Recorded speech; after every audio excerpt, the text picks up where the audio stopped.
everyone, and welcome to this week's video. This week it is time for the summer palette challenge. We seem to do a summer palette challenge every single year, and since I have been doing my seasonal tieflings, I thought it was about time, especially with all the lovely weather that we've been having lately, to continue this series. As always, the full list of equipment is in my bio if you are interested, in the little description box of the video. But in case you missed that, I use the alcohol markers that I love, which is the Winsor & Newton Promarkers. I do have some of the Letraset Promarker old range. This is just because when they were changing over, I bought a ton of them. And yes, they have lasted me that long. I'm also using a dip pen with the Dealer Rowney Brown Acrylic ink. I absolutely love this ink for inking. However, it is not entirely waterproof, so sometimes you will get a little bit of bleed with your work. My recommendation tends to be, if you are using this and you don't want it to bleed into your work, do it after you've done your colouring. It makes life so much easier. But I also end up using the Prismacolor Polychromos afterwards for texture, and the last but certainly not least, I end up using Posca and Tooli-art pens. For the book that I'm using, I am using the Daler Rowney Catchet Mixed Media Pad. This is the last one I have. I'm very sad because they no longer sell this particular size. They've rebranded and they sell A4 and they sell A5, but they don't sell this beautiful rectangular one anymore, which makes me very sad. But I digress. Enough talking about equipment. Let's actually talk about the art. So, if you've been following this series, or if you're new to this series, essentially I take a tiefling and I design them to represent the season. We take a colour palette in general which represents the season and then go from there. So when you think summer, you think very bright fun colours, but when I think of summer, I think of the beach. I've actually recently been to the beach and really wanted to do like a sort of illustration or a character design based on those colours itself. You're looking at very bright blues, maybe teals, like sort of greenish blues, oranges, yellows, and a very sandy brown. And this is sort of what I use to inspire the colour palette. As for the outfit itself, when I was looking at the designing and stuff, I was really inspired by the circus, because when I think of summer, I think of fun, I think of games, I think of like the circus, and that's what it sort of reminds me of, because especially here in the UK we have a lot of circus, we have sort of like circus tours that happen a lot in the summer because it's seen as like a summer holiday sort of thing. But I digress. This character design is possibly one of my more favorites out of the three that I've currently done. I love her expression. She looks so done with the warm weather, exactly how I feel about it, and I love her outfit so much. It really reminds me of Molly Mock from Critical Role, that sort of like circus aesthetic. But it's all, I love like the long train and everything. It's just got a really nice flow to the illustration that I'm very happy with. If I would go back and change it, I would probably add a few different colours just so that we didn't have as much blending. But overall, I'm pretty happy with the illustration. It was really fun to ink. Inking probably takes me the longest out of my entire process. Mainly, especially if I'm using dip pens, I really have to take my time. You have to let it dry in between layers. I think overall, inking this entire thing took me about 2 hours. And then the colouring process, because I was really procrastinating at that point, took around about, I would say, like an hour and a half. Like it always takes me longer to ink than it does to actually, you know, colour in. And I think it's because the inking process, for me personally, I really love it. So I love taking my time with the overall process itself. These sort of tarot style tieflings have been really fun to do, and it's been interesting to see like the design process and how they've changed over time. The first one I did was the winter palette, and I really love how that one turned out. I love like all the mixture of blues.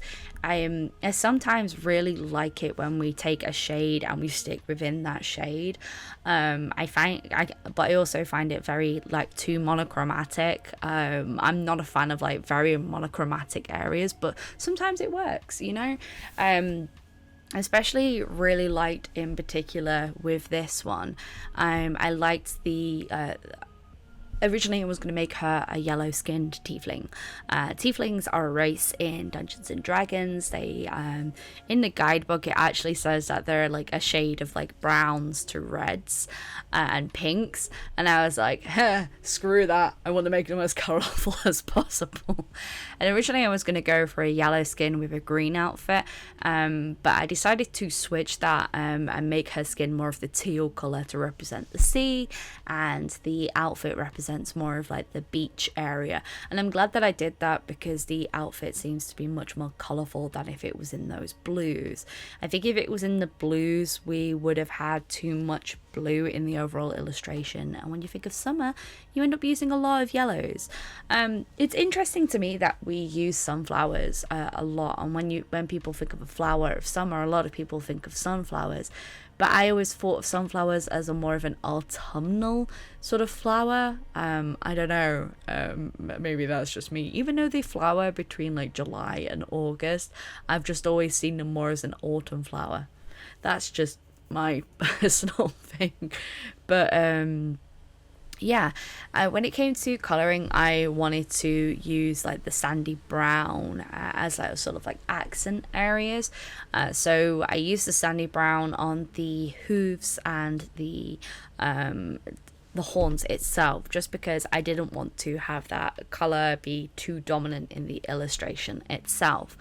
Using the different shades of green, I actually ended up putting the soft green down first and then building up with the colours turquoise and marine. This was able to give me like the desired effect that I was after. And for deeper shading we used china blue and cobalt. These are really beautiful colours, they're really deep. I decided to make her hair like ocean waves, so we ended up using a lot of blues up there. I was going to use the yellow palette originally, but then I remembered when I did spring I already gave her like orange hair, so I didn't want it to seem too similar to the previous one that I'd done. So with this it's pretty much a lot of blending. Now you do find if you are going to be using acrylic ink as the sort of line work, and this is a warning to a lot of people, if you're using wet or alcohol medium, it will sometimes bleed.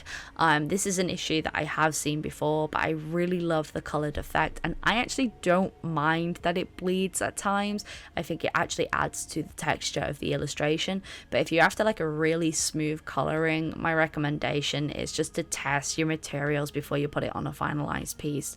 I've done this technique a few times, and because I use a lot of texture in my work anyway, it doesn't matter to me as much. But if you're after a much flatter layer, my recommendation as always is to do the line work after you've done the overall illustration. Building up textures with this is possibly like my most favorite part. I always find that when it comes to just alcohol markers itself, they feel a little bit too flat to me. So I really love to like lay the alcohol marker as a flat color and then play around with textures and design afterwards by either using watercolors on top of the alcohol markers or using like pencil crayons. This is one of my favorite techniques, and if you're new to this channel, you've never seen this technique before, you can use alcohol markers as a base and then build up your textures with watercolors on top. The watercolors will not react with the alcohol marker, so then you've already got your base color and you can just build up from there. This is really good if you want a flat strong color to be able to build up your watercolors on top and you don't really want to use acrylics. And then this will give a really good base for your watercolors to work on. And I found that that's really fantastic if I want to do do like really big areas of colouring, say I want to do backgrounds, I put my alcohol marker down first, which means that there's no white area for the watercolour to show through. It's a bit of a practice technique that you will have to build up, but honestly it's really fun. I've done videos on this in the past, but it's always fun to look upon and like sort of challenge yourself that way, because it's great. It really is. When it came to sort of like colouring the outfit, I tried to break up like a lot of the yellow with like sort of like bringing more of the orange tones in. I really love her hair. I ended up deepening it a little bit because it looked a little bit too close to the skin tone, but I didn't mind that because of the effects that I was going for. It made sense. I didn't really want a lot of white showing through on the paper because I really wanted these colours to sing. And if you want to try out the summer palette yourself, please do. Like, this is my beach themed summer palette. I keep wanting to say Sulla instead of summer. Great job, brain. But summer palette, like if you really want to try out this particular summer palette, this is oranges, blues, greens, yellows, and sort of like sandy browns. You don't want to go too warm with those browns, because the second you go into warm brown territory, I think more autumnal, which I believe the next and the final one in this series will be autumn, so look forward to that in October. I'm really excited for October, like spooky month. I love when it comes to spooky month up on this channel because it makes me very happy. And with me doing a Witchtober / Inktober again this year, I'm really excited to try a theme. I think I'm gonna stick with like black and white for this year, just like do really detailed line work, maybe with like a hint of like gold. That's been something I've done in the past and I really want to go back to that because I've tried colouring with inks and I had a lot of fun, but now I want to play around. So in order to build up like my line texture, so in particular with alcohol markers, I do find that they can be quite restricting. You can get really bold colours, you can get really beautiful blended colours with it, but texture is a big thing for me when it comes to artwork. I feel like it really helps build an illustration from being very flat to like it feels like the fabric is there and stuff like that, and you can build that up with alcohol markers, but it does take a little bit longer. So that's why I like to build up, you know, with my pencils and this, that and the other on top.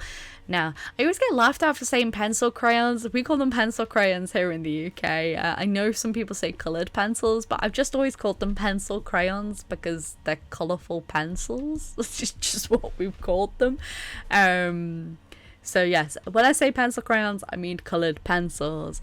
You can see here I'm blending through using the orange. So the way I do blending with alcohol markers is I take my two different colors, and ideally you want a color that is mid-tone between, but if you don't have that, I call it the round and just, oh my god, just build up your layers on top like crazy. Essentially what you do is you put your color down and then you put the other color down on top and you just blend between the two while the ink is still wet. You can get a fairly smoothish gradient between them.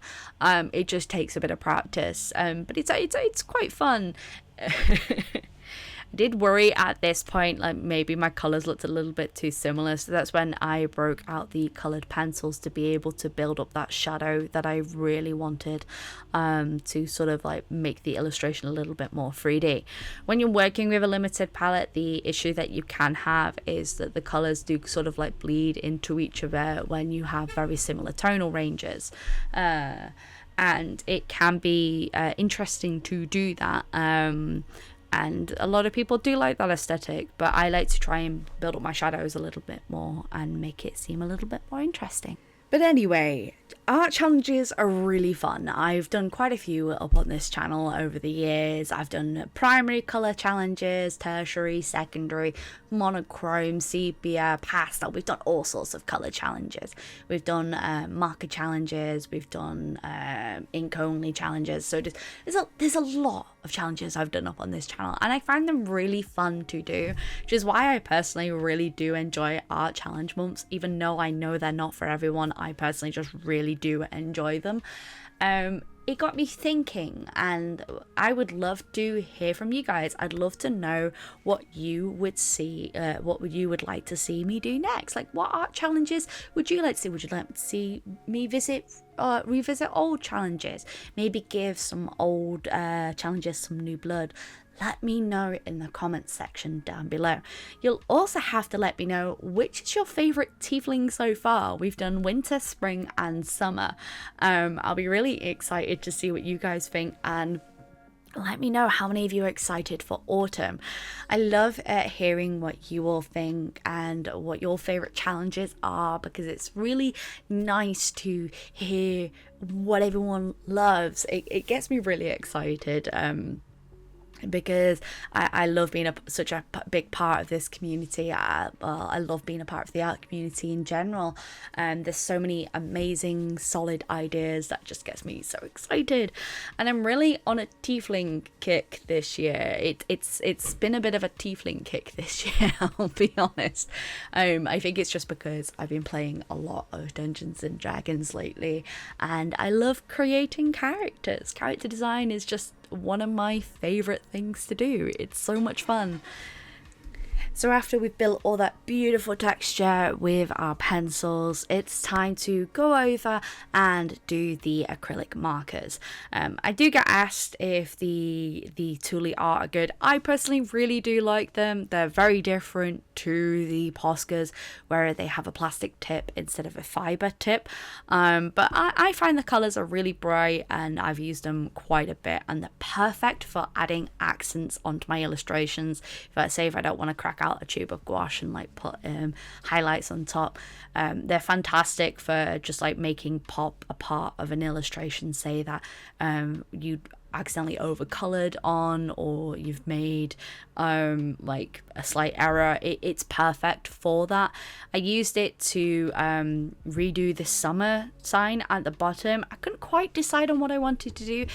With the other ones, I've had it so that the colors are fairly similar to it, but since we went for a beach theme in the end, which I did not end up filming because I forgot to hit record on my camera, we did a sort of like a beach style on top. So just finishing up, making all nice, and bam, here we go. Here is the final illustration. I really do love this one. I love her so much. I just think the design is really cute. I love her outfit, and she was really fun to draw. You'll have to let me know what you think, and if you do the summer palette challenge, let me know. Tag me, show me on Instagram, tag me up on socials using the hashtag StayCreativeWithSophiralou. I would really love to see what you create. And here is the other two that we've done so far. Let me know which one's your favorite, because I really like summer a lot. Even though I dislike summer, I love this illustration a lot. Thank you all so much for watching. I really appreciate all the love and support.